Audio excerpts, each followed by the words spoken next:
वो स्ट्रॉन्ग इसलिए नहीं बनी कि उसके साथ सब कुछ अच्छा हुआ है एकदम फेरी टेल जैसा, बल्कि वो स्ट्रॉन्ग इसलिए बनी because now she is tired of explaining her self, tired of misunderstood, tired bar bar chances देने में जो कभी भी रिस्पेक्ट में कन्वर्ट हुआ ही नहीं, tired of reacting, crying, proving, fixing, adjusting.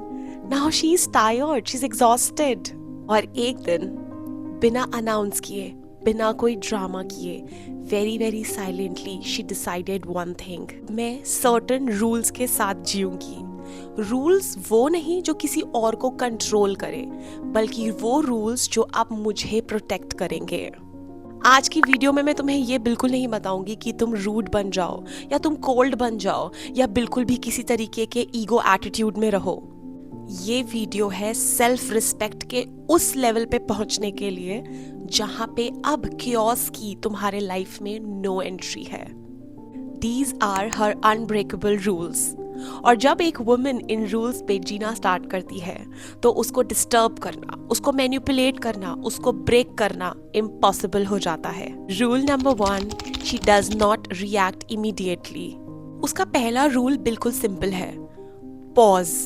एक पावरफुल वुमेन बिल्कुल क्लियरली ये अंडरस्टैंड करती है जो बहुत सारे लोगों को नहीं पता है. Reaction is equal to power leakage. वो रिएक्ट नहीं करती डिसरिस्पेक्ट पे, मैनिपुलेशन पे, प्रोवोकेशन पे या किसी भी तरीके की साइलेंस ट्रीटमेंट पे जो उसे कंट्रोल करना चाहती है. She knows this very well कि इंस्टेंट रिएक्शन देने पे मैंने अपनी सारी पावर सामने वाले मैनिपुलेटर को दे दी. वो सिर्फ ऑब्जर्व करती है, सांस लेती है और सामने वाले को अपने आप खुद को एक्सपोज करने देती है. साइलेंस कोई वीकनेस नहीं होती है, साइलेंस एक इंफॉर्मेशन होती है. Rule number 2, she never explains her self respect.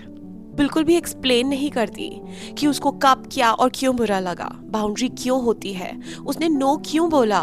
Because एक सिंपल सा ट्रूथ है, अगर किसी को तुम्हें एक्सप्लेनेशंस देनी पड़ रही है रिस्पेक्ट लेने के लिए, तो इसका मतलब ये है कि सामने वाले का तुम्हें रिस्पेक्ट देने का कभी प्लान था ही नहीं. He knows, जो उसकी केयर करता है उसको समझाने की जरूरत नहीं पड़ती. जो तुम्हारी केयर, रिस्पेक्ट या वैल्यू नहीं करता है वो तुम्हारी एक्सप्लेनेशंस को बार बार मांगता है, वो उसको एज अ वेपन यूज करता है. एक स्ट्रॉन्ग वुमेन की सेल्फ रिस्पेक्ट, उसके वैल्यूज कोई डिस्कशन का टॉपिक नहीं है. Number 3, she does not chase closure. Repeatedly ये क्वेश्चंस नहीं पूछती है. Why have you done this? तुमने ऐसा क्यों किया? क्या गलती मेरी थी? क्या मुझे खुद को और करेक्ट करना चाहिए था? क्या मैं इनफ नहीं थी? क्या मैं वर्दी नहीं थी? ये सब क्वेश्चंस उसके दिमाग में नहीं आते हैं. ये एक स्ट्रॉन्ग वुमेन ने अपनी जर्नी से सीखा है कि क्लोजर रेयरली ही मिलता है उस इंसान से जो तुम्हें कंटिन्यूअसली वुंड्स दे रहा है. इसीलिए वो खुद को ये क्लोजर दे देती है कि कुछ लोग कभी नहीं बदलते, कुछ लोग कभी भी अकाउंटेबिलिटी, रिस्पॉन्सिबिलिटी लेते ही नहीं है, कुछ एंडिंग्स थोड़ी सी अनफेयर होती हैं और कभी कभी साइलेंस सबसे बड़ा आंसर होता है. वो पास्ट को ड्रैग करके बिल्कुल भी फ्यूचर में नहीं ले जाती है. Rule number 4, she believes in patterns not in promises और वर्ड्स अब उसको इम्प्रेस नहीं करते, अपॉलॉजीज अब उसको मेल्ट डाउन नहीं करती हैं, बल्कि अब वो देखती है consistency, effort, under pressure behaviour. She understands जो चीजें, पैटर्न्स बार बार रिपीट होते हैं वो किसी भी तरीके की मिस्टेक नहीं है, वो सोचा समझा डिसीजन है, वो सामने वाले की चॉइस है.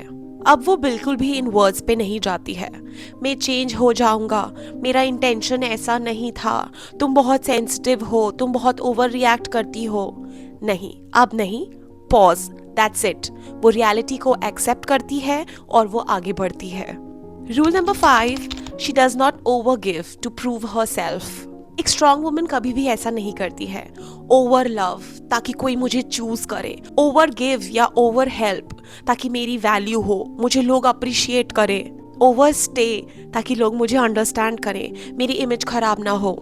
शी हैज लर्नड लव किसी भी तरीके का सैक्रिफाइस नहीं मांगता है, वो किसी भी तरीके का कॉम्प्रोमाइज नहीं मांगता है। Right people effort naturally match करते हैं, वो म्यूचुअली आता है। रॉन्ग पीपल एफर्ट को एक्सप्लॉइट करते हैं, वो तुम्हारे इमोशंस के साथ खेलते हैं।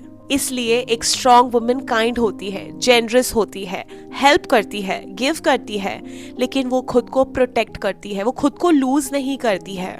Rule number 6, and this is very important, she keeps her plans private. हर कोई जानने का राइट नहीं रखता है उसके प्लान्स, उसकी जर्नी, उसकी हीलिंग जर्नी, उसका पेन, उसका ग्रीफ, इवन उसकी हेल्थ, उसका ग्रोथ, बिकॉज शी नोज। कुछ लोग तुम्हारे लिए तालियां बजाएंगे, कुछ लोग तुम्हें शायद अप्रिशिएट करेंगे, लेकिन फिर वो तुमसे कंपटीशन लगाएंगे, और कुछ लोग तुम्हारे सिर्फ फेल होने का वेट कर रहे हैं। प्राइवेट रहना, प्रिवेसी अब उसकी शील्ड बन चुकी है। Now she is protected by herself. Rule number 7, she does not argue with disrespect. एक स्ट्रॉन्ग वुमन कभी भी आर्ग्यू नहीं करती, वो अपने आवाज को तेज नहीं करती, वो प्रूफ्स देने के लिए नहीं बैठ जाती, वो एक्सप्लेनेशंस नहीं देती है, वो सामने वाले को समझने के लिए या अपने आप को समझाने के लिए बेग नहीं करती है। वो सिंपली अपना एक्सेस विड्रॉ कर लेती है। वो समझती है जो मेरी रिस्पेक्ट नहीं करता वो एक्सप्लेनेशन डिजर्व नहीं करता है, वो डिस्टेंस डिजर्व करता है। Rule number 8, she trust her intuition over logic. अगर स्ट्रॉन्ग वुमन को एनर्जी ऑफ लग रही है तो वो किसी भी साइन को इग्नोर नहीं करती है, चाहे उसका ब्रेन या लॉजिक बोले एवरीथिंग इज फाइन, लेकिन अगर उसकी बॉडी स्क्रीम कर रही है, उसको ये समझ में आ रहा है that something is wrong, something is of, तो वो ये बात समझती है, वो उसको अवॉइड नहीं करती है।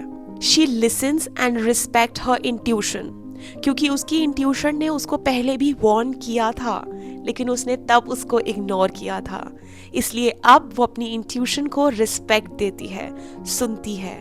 Rule number 9, she does not stay where she is tolerated. A strong woman always chooses respect over attachment, peace over history, self over familiarity. She knows this very well. जहाँ पे सिर्फ टॉलरेट किया जा रहा है वो सिचुएशन सेल्फ बिट्रेयल है। Rule number 10, she is comfortable with being misunderstood. A strong woman understands this very well. हर कोई उसकी सिचुएशन, उसकी स्टोरी नहीं समझेगा, हर कोई उसके डिसीजन से अग्री नहीं करेगा, and that's okay. She is not going to give explanations उसके डिसीजन के लिए, या वो बार बार अपनी सिचुएशन को नहीं बताएगी या समझाएगी। सो जिसको जो समझना है they are free to understand. She chooses peace over any sort of approval. Rule number 11, she does not beg for consistency. अगर एफर्ट इनकंसिस्टेंट है तो वो ये नोटिस करती है, अगर प्रेजेंस अनसर्टेन है तो वो स्टेप बैक कर लेती है। अगर कोई चीज नेचुरली आनी चाहिए लेकिन उसके लिए बेग करना पड़े, बार बार बैठ के समझाना पड़े, तो वो उसके वैल्यूज, उसके मॉरल्स और उसके सेल्फ रिस्पेक्ट के अगेंस्ट है। Rule number 12, she walks away without any drama.